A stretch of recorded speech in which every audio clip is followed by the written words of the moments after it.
Hello dear friends, मैं doctor जिज्ञासा मेरे इस होम्योपैथिक यूट्यूब चैनल पर आपका बहुत बहुत स्वागत करती हूँ।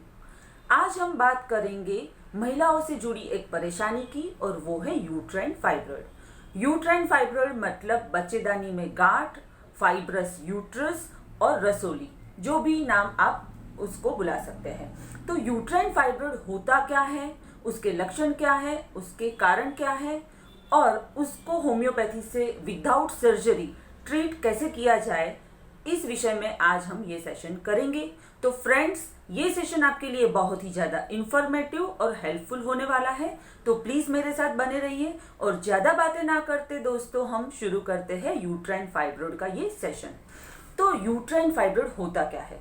हमारे देश में 20 to 30% female child bearing age में यूट्राइन फाइब्रॉइड से ग्रसित रहती है या उसका सामना करना पड़ रहा है।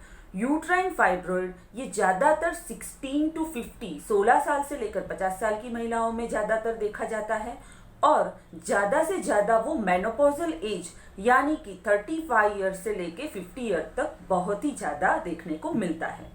आजकल के ज़माने में हार्मोनल इम्बैलेंस की वजह से या तो फिर जेनेटिक फैक्टर, ये भी उसका एक कारण है।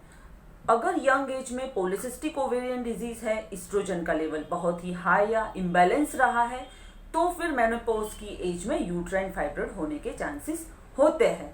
और हेरिडिटरी जैसे कि मदर को है, ग्रैंड मदर को है, तो भी वो फीमेल में फाइब्रॉइड की शक्यता या पॉसिबिलिटी होती है।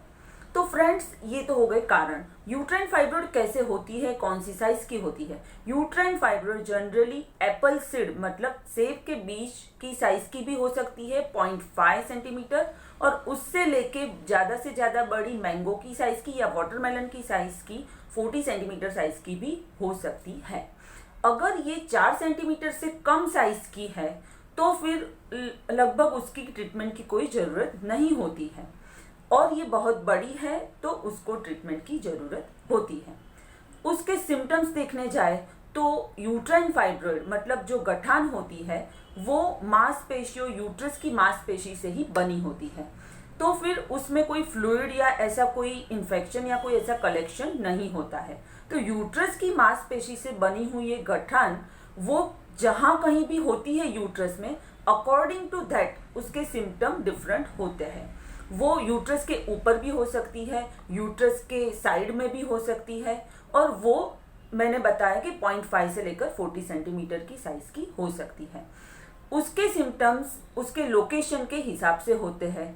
तो सिम्टम्स में बहुत ही ज़्यादा ब्लीडिंग होना मतलब गांठें पड़ना या फिर क्लॉट्स होना, इरेगुलर पीरियड आना और हैवी मेंस्ट्रुअल फ्लो यानी ज़्यादा मासिक आना, ये एक बहुत ही तकलीफ वाला सिम्टम्स यूट्राइन फाइब्रॉइड में देखा जाता है। दूसरा सिम्टम पेट में दर्द होता है और कभी पीरियड के दौरान और पीरियड के पहले भी ज़्यादा दर्द का सामना करना पड़ता है। कॉन्स्टिपेशन भी यूट्राइन फाइब्रॉइड से हो सकता है कि यूट्राइन फाइब्रॉइड है तब से वो महिला को कब्ज की तकलीफ शुरू हो गई हो, वो भी देखने को मिलता है।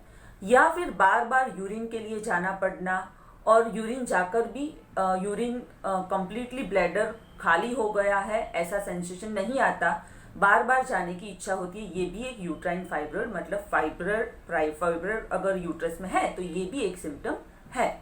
तो ये थे सारे सिम्टम्स यूट्राइन फाइब्रॉइड के। अगर किसी महिला को ये कोई सिम्टम नहीं है और यूट्रस में फाइब्रॉइड है तो फ्रेंड्स ट्रीटमेंट की कोई ज़रूरत नहीं है, क्योंकि मेनोपॉज की एज के बाद मतलब कि जब पीरियड ख़त्म होता है, मेनोपॉज आता है, तब एस्ट्रोजन जो हार्मोन होता है हमारे शरीर में वो ऑलमोस्ट बंद हो जाता है, और तब ये यूट्राइन फाइब्रॉइड है, रसोली है, वो अपने आप श्रिंक होने लगती है। अगर किसी महिला एसिम्टोमेटिक मतलब विदाउट सिम्टम है तो ट्रीटमेंट नहीं करेगी तो भी चल सकता है। अगर किसी महिला को बहुत ही हैवी ब्लीडिंग है और ये परेशान है ब्लीडिंग से, मुहावरी से और दूसरे सब सिम्टम से, तो डेफिनेटली उसको ट्रीटमेंट करना ही होता है और करना ही चाहिए। अन्य पैथियों में दोस्तों यूट्राइन फाइब्रॉइड का ट्रीटमेंट मतलब सर्जरी ही होता है, बट होम्योपैथी में बहुत ही अच्छी मेडिसिन है कि यूट्राइन फाइब्रॉइड को जड़ से ख़त्म करे और उसको उसके सिम्टम में भी बहुत अच्छी रिलीफ मिलती है और बहुत ही हेल्दी मेनोपॉज लाने में ये होम्योपैथिक दवाई हेल्पफुल होती है। तो जानते हैं होम्योपैथिक ट्रीटमेंट के बारे में। तो एक मेडिसिन है ऑरम म्योर नाइट्रोनेटम। ऑरम म्योर नाइट्रोनेटम को 3x पोटेंसी में अगर लिया जाए 4 गोली दिन में 3 बार सुबह दोपहर शाम, तो ऑलमोस्ट 6 से 8 महीना लेने से यूट्राइन फाइब्रोइड में बहुत अच्छा आराम मिलता है और ये बहुत ही इफेक्टिव दवाई है। दूसरी मेडिसिन है, दूसरी मदर टिंचर है fraxinus americana mother tincture. Fraxinus americana Q भी बोल सकते हैं। तो ये जो मदर टिंचर है उसकी 20-20 बूंदे दिन में 3 बार 1/4 बाउल ऑफ वाटर, मतलब 1/4 बाउल पानी का भर ले और 20 बूंदे डाल दे, ऐसे 3 बार आप लेते रहे तो यूट्राइन फाइब्रोइड्स बहुत अच्छे से क्योर होता है। ये भी बहुत ही इफेक्टिव और हेल्पफुल मेडिसिन है।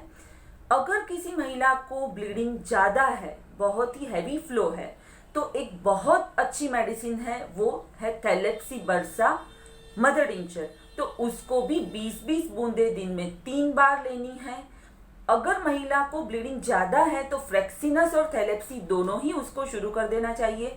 ये तीनों मेडिसिन साथ में 6 से 8 महीना लेने से definitely uterine fibroid without surgery cure हो सकता है। और अगर रिपोर्ट कराने में आगे आता है या थोड़ा रह गया है तो ये मेडिसिन और भी लंबे समय तक शुरू कर सकते हैं, उसमें कोई फ्रेंड्स नुकसान है ही नहीं। तो friends, uterine fibroid without surgery कैसे रिमूव करें उसका मैंने सारा ट्रीटमेंट आपको बता दिया और आशा रखती हूँ ये सेशन आपके लिए बहुत ही ज़्यादा हेल्पफुल, उपयोगी और इन्फॉर्मेटिव रहा होगा। जिन किसी महिला को यूट्राइन फाइब्रोइड की ट्रीटमेंट है उसे बहुत ही फायदा इस सेशन से और दवाई शुरू करने से होगा। तो फ्रेंड्स, ये सेशन आपको कैसा लगा मुझे कमेंट में लिखें। दूसरे किसी विषय पर अगर सेशन चाहते हो तो भी आप मुझे सजेस्ट करें और अपने फ्रेंड्स, रिलेटिव और सबके साथ मेरा ये सेशन, मेरा ये लेक्चर और मेरी लिंक शेयर करें, ताकि जो किसी महिला को यूट्राइन फाइब्रोइड की समस्या है तो उसको ये सेशन से फ़ायदा मिल सके, वो क्योर हो सके और वो परेशानी में से मुक्त हो सके। तो तब तक के लिए thanks a lot, have a nice day. मिलती हूँ नेक्स्ट सेशन में। जय हिंद, जय भारत।